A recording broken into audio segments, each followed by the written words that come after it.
Alright, video number 2 on Matthew Chamberlain's video log. Talking about Excel, expanding on now what to expect when you start your placement. Building off of the first one, which was what to do heading into Excel. So now what to expect when you start.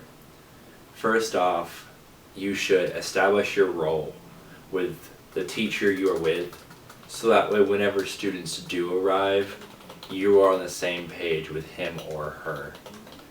I can tell you as an Excel student, you have to view this more like an internship.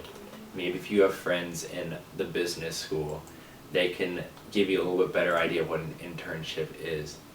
You aren't necessarily going to be the teacher in the room. You're not even necessarily a teacher's aide. A lot of that depends on your mentor teacher. So clarifying that role. Are you meant to sit back and observe what that teacher is doing? Taking notes in your Excel journal. You will learn about that later. Trust me, it's important. You need to find out what your role is in the classroom. Are you a helper? Are you more of a secretary type role? Can you help with small groups? What kind of interaction do you have with the students? Clarifying these type of things before the school year, before students arrive, can help out so much. That first introduction between you and the teacher, I mentioned that in the previous video, is crucial. But you meeting the students for the first time is even more important.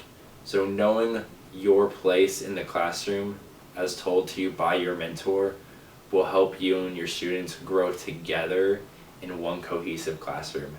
So to expect that, definitely.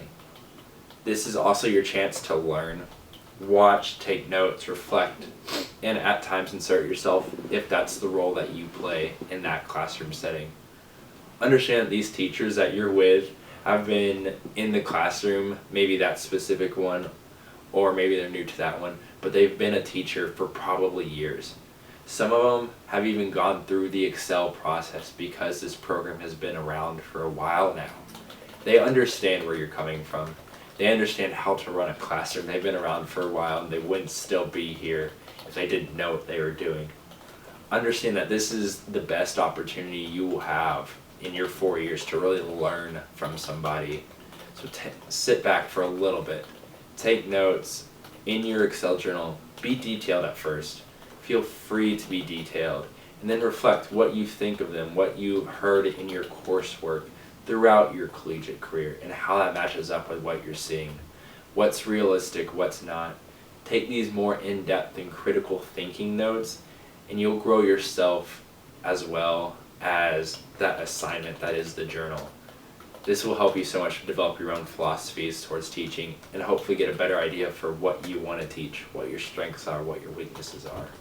So there's some things you can expect going into Excel, helping you out. And finally, this builds off of those points. This isn't your classroom.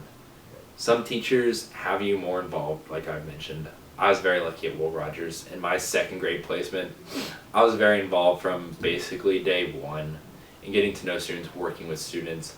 Math is a specialty of mine, I'll say that, of all the subjects. So my teacher was very comfortable with just letting me hop in and teach. And at the same time, she and I had the relationship to where if she wanted me to step back and watch her for a little bit, I had no problem with that. I understand it's their classroom. It's not necessarily yours. They are the paid employee at that school. So know your place. And I don't mean that in a demeaning way. Just know what is expected of you and find ways to help, if at all possible, doing it with the heart of this is for the students to help them. If you notice someone is struggling that maybe the teacher isn't catching, because 25 kids is a lot in one self-contained classroom, mention it. Do what you can to help the students, but also know your place and let the teacher run their classroom and adapt to them. That's all for the second video I have for you. We'll move on to the third one now, balancing your internship with OSU courses. If you listen to any of my videos, it probably needs to be the next one. I look forward to talking to you about it.